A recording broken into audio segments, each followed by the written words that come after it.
What's up? What's up? What's up? It is that time. It is that time. Can y'all hear me on the Yeti mic? Can you hear me on the Yeti? Okay, it's that time, guys. What time is it? It is Sentencing Eve. It is Sentencing Eve. And while I came in here with the instrumental with Cassie singing Me and You, wasn't that written by her first main dude? What was his name again? Y'all remember? Ryan Leslie. Thank you. Ryan Leslie, guys. Look, I ain't giving you no nails today, but I am giving you the braid. Y'all like this braid? Listen, if I was dating Diddy, you see this braid? I would have whacked him. I would have came in there and whacked him with the braid. I usually have my javelin. But today I got the braid. This is Judge Room. Judge Room's gonna come in there and whack Diddy, whack him, whack. That's what Murad says. He gonna whack him. No, come on. The judge was like, "You're not getting bail, right?" The judge was like, "You're not getting bail 5 times. You're not. Do not pass go. Do not collect $200." So Diddy's got to pay. The prosecution saying, "Hey, come on, y'all saw my last live, 11.25 years, and he's got to pay $250,000 fine per count. So it's $500,000. He's gonna pay $500,000 to the court. He already paid. That's $500,000. He paid $30 million allegedly, according to TMZ, on his attorneys. But I wonder if he's sitting there thinking, hold on, I want to share my screen. Let me share my screen before I can get into this. Can y'all see this picture right here? I think you guys can see it. Y'all see this picture? Okay. According to y'all been following. Look, when Cassie dropped her lawsuit, I didn't even read it. It was all over CNN. Whoop whoop. I didn't even read it. Right? I didn't care. Then when his house got raided, no, the house got raided next. Then it started to get my attention because I was like, that's a lot of power. They came from land, sea, and air in multiple states. 3, 4, 5 states: New York, Miami, California. They ain't talk about his New York apartment that got raided too much. Do you know Diddy's got one painting in New York in his apartment that's worth like millions? I think it's a black picnic. It's painted by this black artist. I don't know, one painting. So anyway, they came by land. That's when it kind of got my attention. I was like, wow, they got tanks. They came in there with armored tank. You guys remember they put the kids was up. His sons had their hands up in the air, and his daughters had told him, the twins, they were like, "This is the most scariest thing we ever went through." And Diddy said, "Don't worry, I'm never gonna put you in a position like that to be scared again."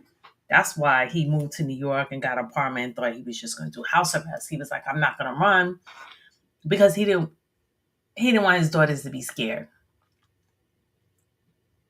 That was a lot of power. That got my attention. I was like, wow, that's a lot of power. And then, his corny son tried to rap and came out with that diss song talking about, oh, the feds ran up in the wrong house. Y'all ran up in Star Island 1 and y'all ain't no daddy. Me and my daddy, we was doing all the shenanigans in Star Island 2. Ha ha ha ha ha. Those kids better pray to God that they don't go locked up like their father, because some of these things that were alleged in some of these lawsuits sound criminal to me. But, that's what kids do. When kids look up to their parents, they aspire to be like their parents because that is their first, mentor. That is their first mentor. So, okay, then this song came out. Then all the podcasters were waiting for when he was going to get picked up and got arrested. He had the wiretaps. They picked him up. He beat the RICO. He beat the trafficking. They hit him with the Mann Act.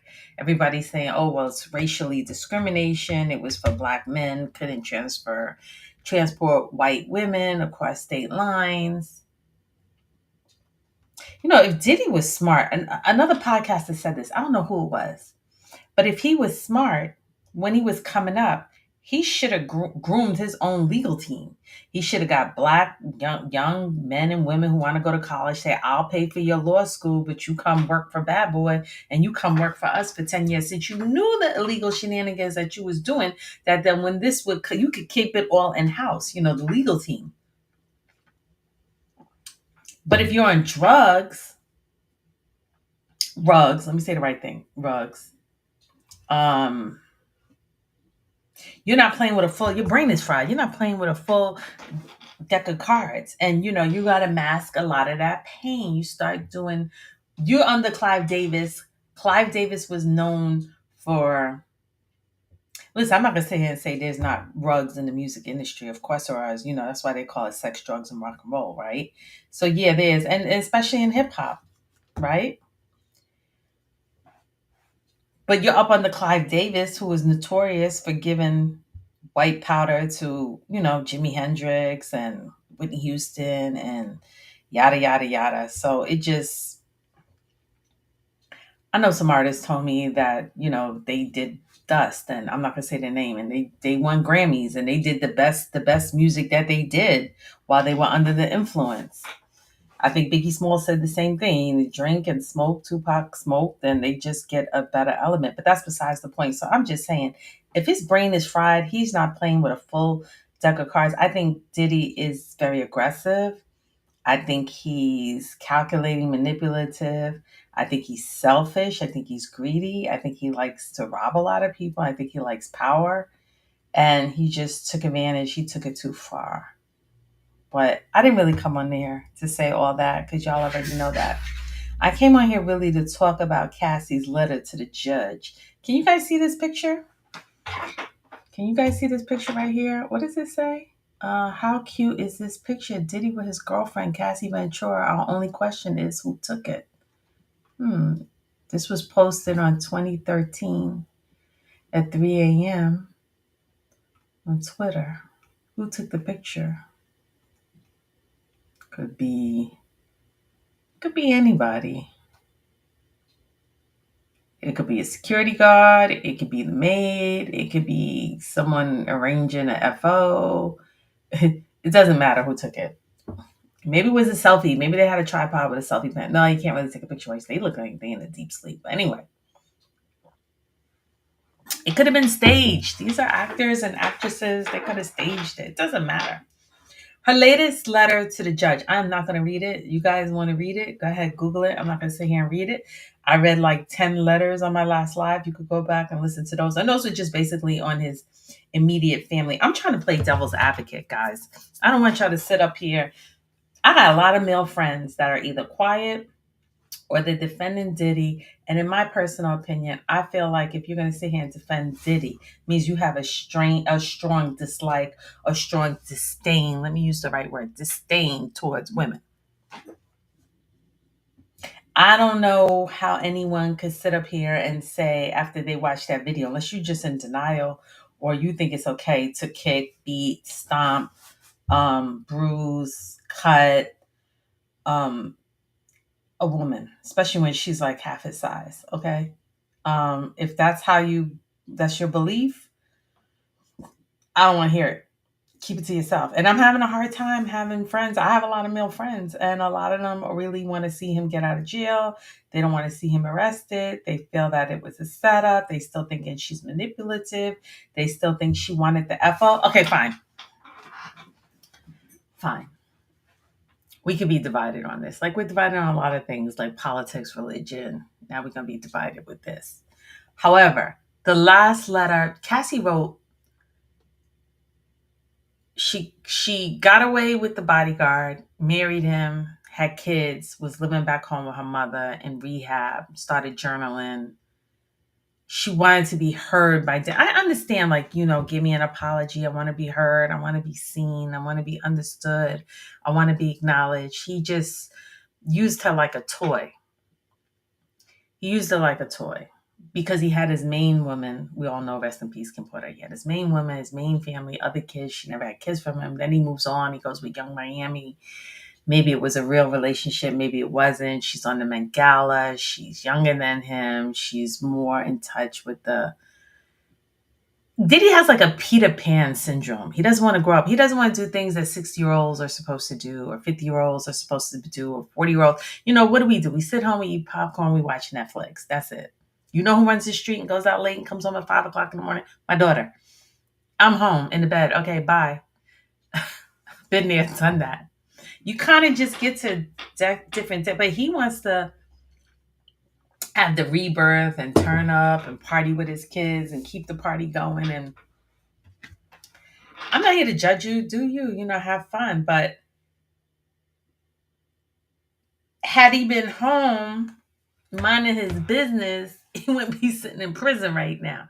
But no, he wants to travel like a rock star because he's Diddy and live in hotels and do rugs like a lot of entertainers that they find dead over an overdose in a hotel. It's a lonely story.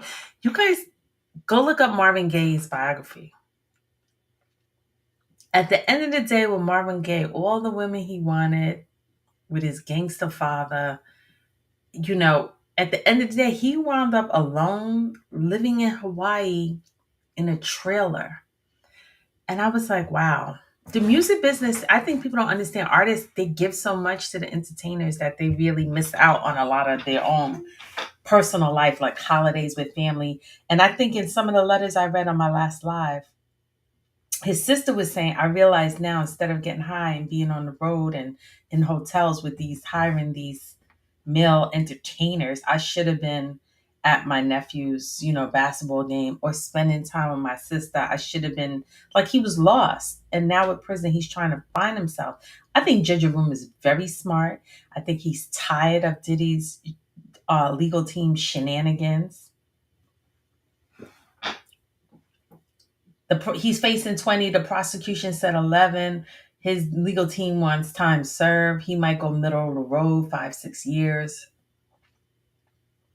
I don't think the judge thinks Diddy humbled himself. I don't think he thinks he repent. I don't think. But back to, I'm getting off topic because I really don't have a lot of time, guys. I'm definitely going to go live tomorrow. Probably can't go live till about 1 o'clock tomorrow. Or maybe I'll come on in the morning. But her last letter, my whole thing is that, okay, you wanted to be heard. He didn't want to hear you. So then you write a book or a memoir, as she put it. You write a memoir and you go, listen to my memoir. Give me $30 million. He could have settled, take 10, go away. This never happens. No. Being selfish, no. Okay. So she sues. Wherever, however, she found her attorney, Whitmore. Whitmore found her. She found Whitmore.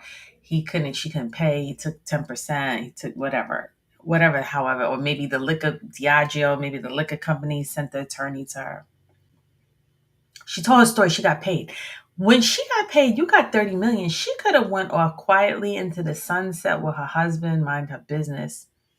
But was she obligated to cooperate with the feds? Because those were some serious charges. And the fact that he paid was kind of like a admission of guilt. And then we know the video came up, whatever. I think Cassie's still traumatized. I think Cassie can't sleep at night. According to her letter that she just wrote to her second letter, she wrote to the judge. She said she feared for her life. She feared for her family's life. She moved out of New York. Who wants to live? I know me personally, there's enough violence out there already. I personally don't feel like I want to live where I always have to look over my shoulder. If you're paranoid and you always have to look over your shoulder, means there's a sense of guilt. That's your conscience saying you're guilty. So were you really a participant in this all along? And then you finally said, well, I want some money and I'm going to be spiteful. But now I'm scared because I messed up his brand and now he's going to do me some harm. She sounds very paranoid. She sounds very scared. But she also sounds, listen to this, guys. Listen to this sentence I'm going to say now. Listen to this, guys. Cassie sounds like she's still very, very, very much, I'm going to say it, guys, is still deeply in love with him. Even in her marriage with her 3 kids, which I'm sure bring her tremendous joy that she's trying to move on, I feel like she's still in love with him.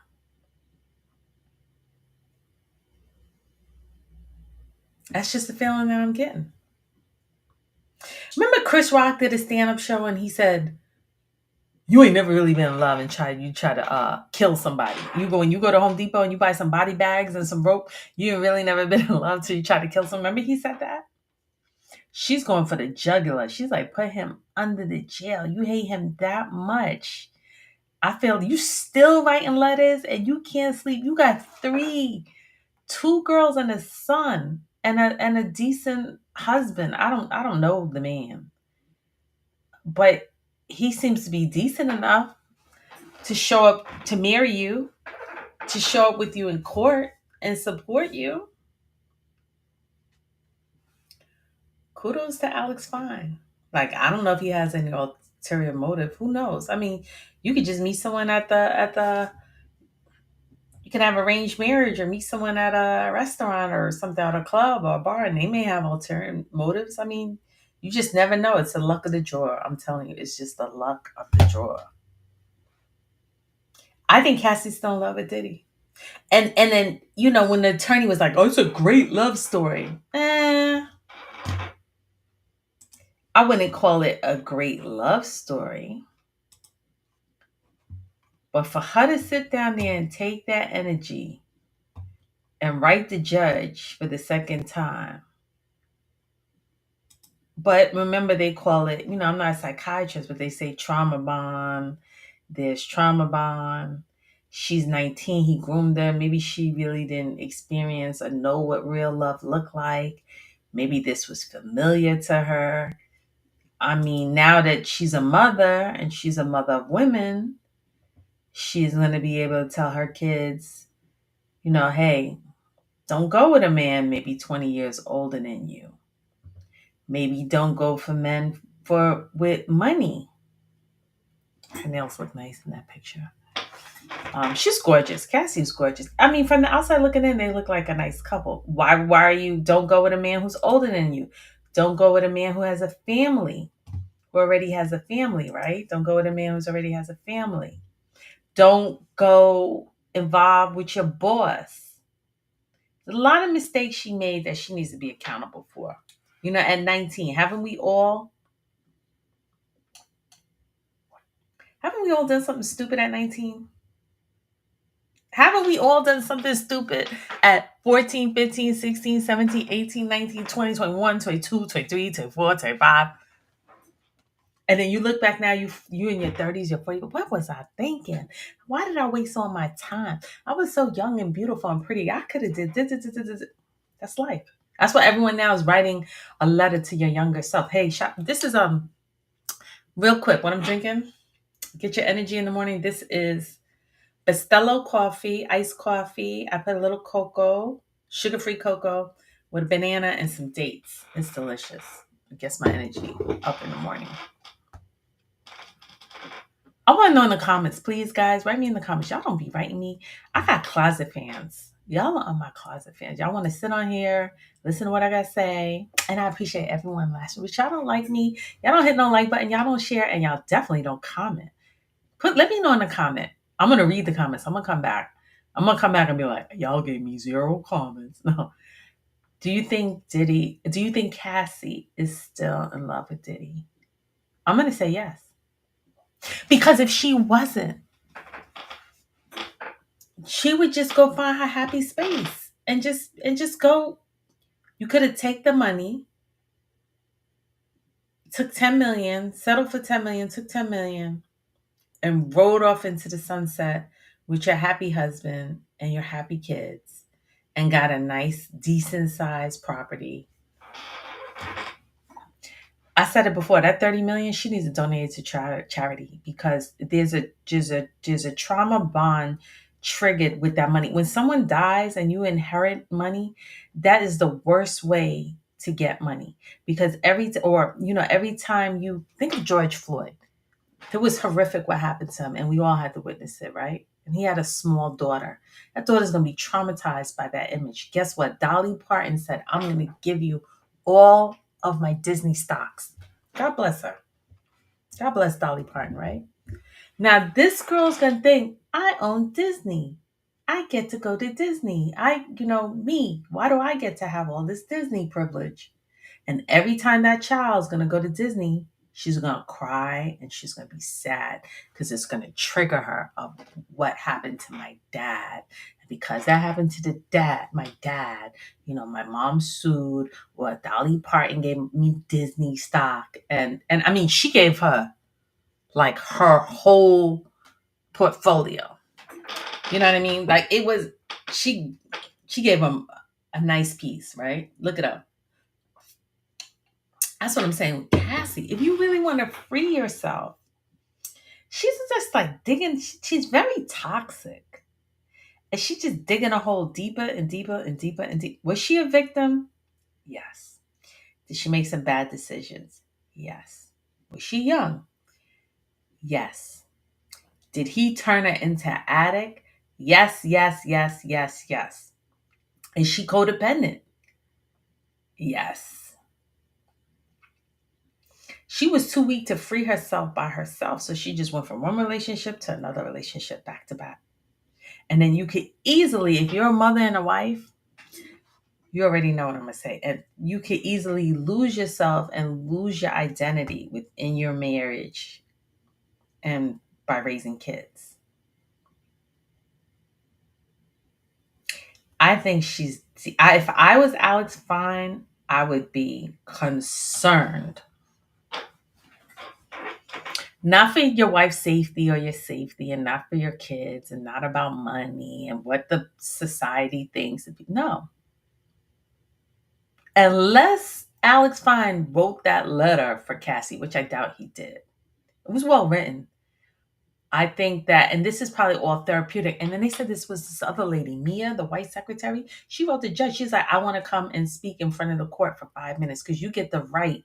In our judicial system, we get the right to face our, what do you call them?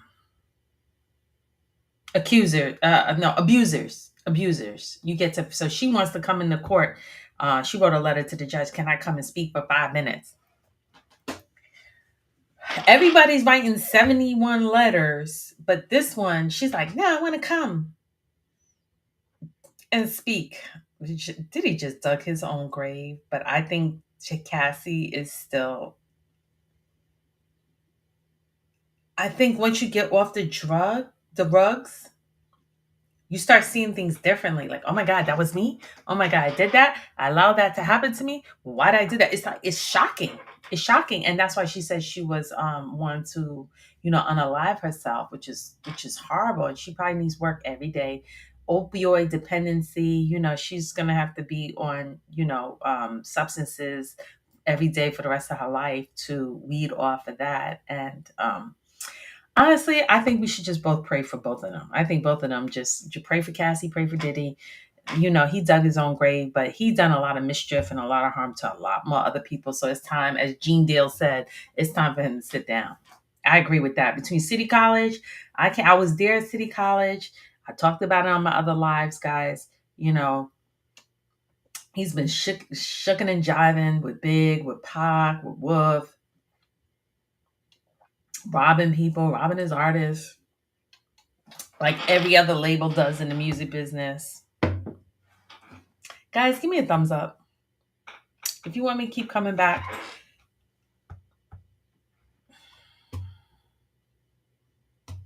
I'm surprised Tupac Shakur's family did not write a letter to the judge. Tupac Shakur's family is very quiet right now. I find that to be interesting.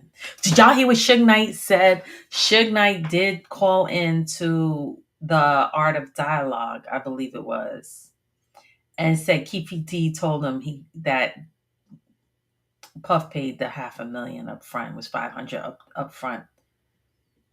And he never said anything. Because Suge and Keefe D, when they played football together in high school. So he don't believe in the whole snitch thing and all that stuff. But yeah, Suge Knight just said that Keefe D told him that He got the 500 up front for the hit on Tupac and Suge. That's it, guys. I came on here just to tell you my opinion that last letter, if you guys want to look it up, I think Cassie's still in love with Diddy. Do I think it's healthy? No. Who am I to judge? I think if I was her husband, I'd be worried about that. And she needs to cut those soul ties. She needs to cut those trauma bonds, and those soul ties are strong. And she's got to live with the fact that, the career is ruined and the kids won't have their father. And, yeah, he did it to himself, but she has to have some accountability and some ownership and free herself from all the, she's got to free, but she keep writing them hate letters. You got to let it go. I could be wrong. Y'all could disagree with me. That's cool. And ladies, if you have male friends or family that are supporting this man and what he did, and women and abuse, that it's okay for men to abuse women, if my advice to you, I would keep him at arm's distance. I'll be back, guys. Later, guys.